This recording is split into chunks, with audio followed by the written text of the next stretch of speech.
Bugun sizlar bilan sistit kasalligi haqida gaplashamiz va nima uchun ayollarda ko'p uchrashini ko'rib chiqamiz.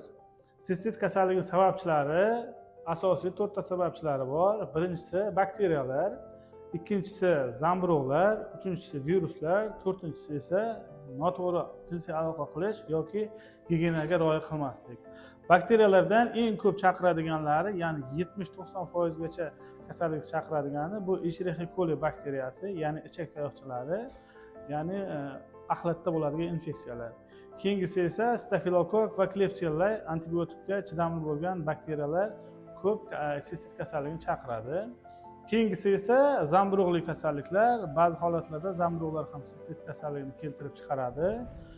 Buning sabablari esa juda ko'p miqdorda antibiotiklar olish, immunitet pasayish natijasida zamburug'li infeksiyalarning aktivlashib qolishi, keyinchalik esa infeksion jarayonga aylanib sistit kasalligiga olib kelishi mumkin. Virusli infeksiyalardan adenoviruslar va sitomegaloviruslar sistit kasalligiga sababchi bo'lishi mumkin.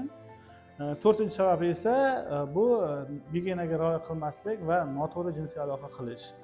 Ya'ni kun davomida har xil gigiyenik profilakkalar qo'yib yurish yoki palab artish jinsiy aloqa qilish ham infeksiyaning siydik yo'llariga o'tib sistitga olib kelishi mumkin. Sistit kasalligining uchrash chastotasi, ya'ni kimlarda qanaqa uchraydi? Sistit kasalligi asosan ayollar kasalligi hisoblanadi. Sistit kasalligi erkaklarga qaraganda ayollarda 5-10 barobar ko'p uchraydi. Asosan 20-50 yosh atrofidagi ayollarda ko'p bu muammo kuzatiladi. Erkaklarda esa asosan yosh kattalashgandan keyin prostata bilan bog'liq kasalliklar fonida rivojlanadi. 50 yoshdan oshgan erkaklarda sistit kasalligi uchrashi mumkin. O'zi aslida erkaklarda bu kasallik juda ham kam uchraydigan kasallik hisoblanadi. Bolalarda esa 1 yoshdan 5 yoshgacha bo'lgan bolalarda sistit kasalligi uchrab turadi. Bu asosan qizlarda bo'ladi. Bundan tashqari yana har 10 tadan 2-3 ta ayollarda va qizlarda yangi turmushga chiqqandan keyin sistit kasalligi kuzatilib qolishi mumkin. Bundan tashqari har 10 ta kasaldan 2-3 tasida jinsiy aloqadan keyin, yangi turmushga chiqqandan keyin sistit rivojlanib qoladi. Bu har xil infeksiyalar jinsiy yo'llar bilan ishqalanish natijasida siyish yo'llariga o'tib qolishi natijasida yuzaga keladi. Ayollarda ko'p uchrash sabablari. Ayollarda ko'p uchrash sabablari bir nechta sabablari bor. Ulardan birinchi sababi uretraning, ya'ni tashqi chiqaruv teshigining kalta bo'lishi.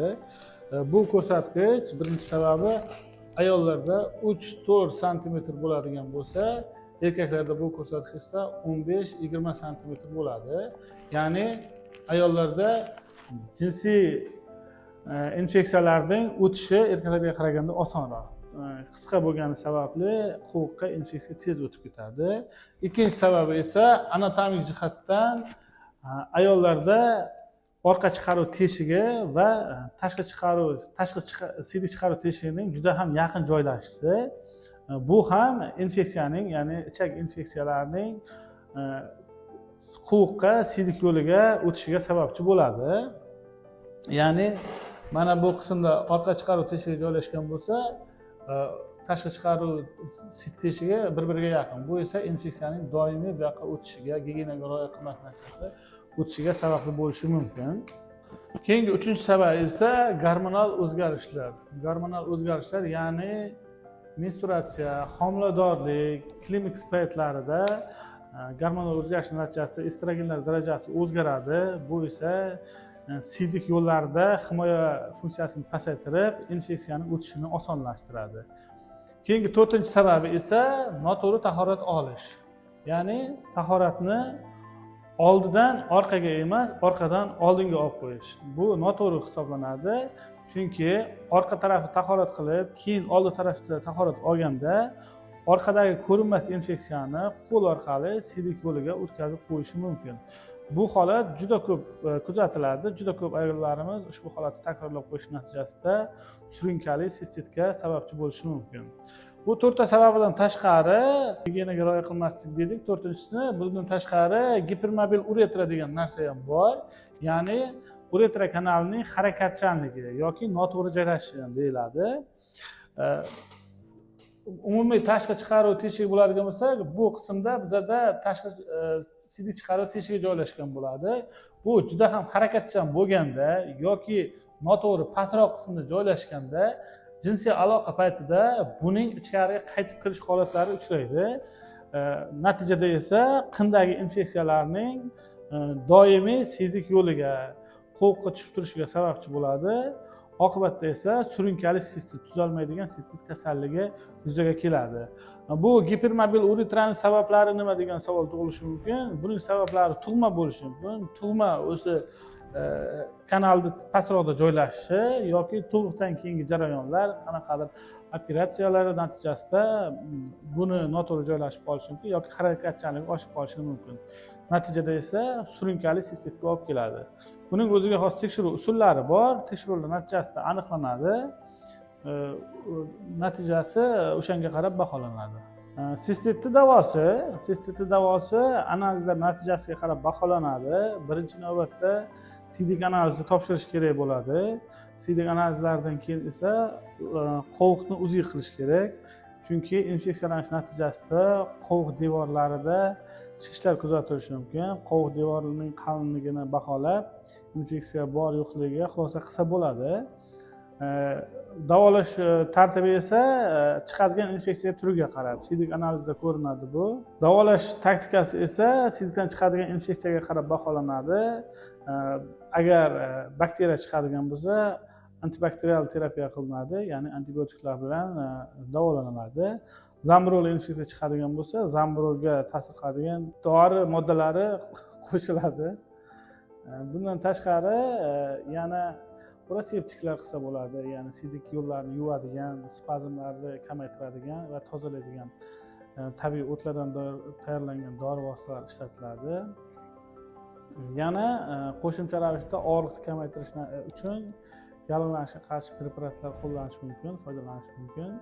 Umumiy tartibda antibiotiklar, uroseptiklar va yallig'lanishga qarshi dori vositalarining kompleks usulda davo choralari tuziladi. Keyin juda ko'pchilik sistitni uy sharoitida davolasa bo'ladimi degan savol beradi. Bu noto'g'ri. Uy sharoitida davolash imkoniyati yo'q, chunki infeksiya o'z-o'zidan yo'qolib qolmaydi. Bunga kerakli antibakterial yoki sababchi bo'ladigan infeksiyaga qarshi dori preparatlari qo'llash kerak bo'ladi. Siydik analizidan keyin xulosa qilinadi. Siz uyda fitopreparatlar ichib yurishingiz mumkin. Bu sizga birmuncha simptomlarni yengillashtirishi mumkin. Ya'ni ko'pchilik kanifron, urolisan kabi preparatlar ichadi. Bu faqatgina o'sha tez kamaytirishi mumkin, og'riqlarni bosishi mumkin, lekin infeksiyani batamom yo'qotib qo'yadigan dori vositalari emas. Sizda agar bunday sistit belgilari va holatlar kuzatiladigan bo'lsa, albatta urolog shifokorga ko'rishingiz kerak. Tahlil natijalariga qarab davo choralarini olishingiz kerak bo'ladi. Profilaktika qilish uchun nima qilish kerak? Ya'ni sistit bo'lmasligi uchun nima qilish kerak? Sistit bo'lmasligi uchun birinchi navbatda gigiyena qoidalariga rioya qilish kerak. Kun davomida har xil gigiyena profilaktikalaridan kamroq foydalanish kerak. Jinsiy aloqa vaqtida ehtiyot bo'lish kerak. Ko'p miqdorda suyuqlik ichish kerak bo'ladi. Jinsiy aloqa qilib bo'lgandan keyin peshob chiqarish, ya'ni siyish kerak bo'ladi. Tos a'zolari mushaklarini baquvvat qilish uchun Kegel mashqlarini bajarish kerak bo'ladi va ko'p siydikni uzoq vaqtda qo'riqda ushlab turmaslik kerak bo'ladi. Ushbu holatlarda agar qilsangiz, siydik yo'llari infeksiyasi, ya'ni sistitdan zararlanish ehtimolingiz kamroq bo'ladi. Kanal rivoji uchun sahifamizga obuna bo'lib qo'ying. Hali bundan da ko'p foydali ma'lumotlar berib boramiz.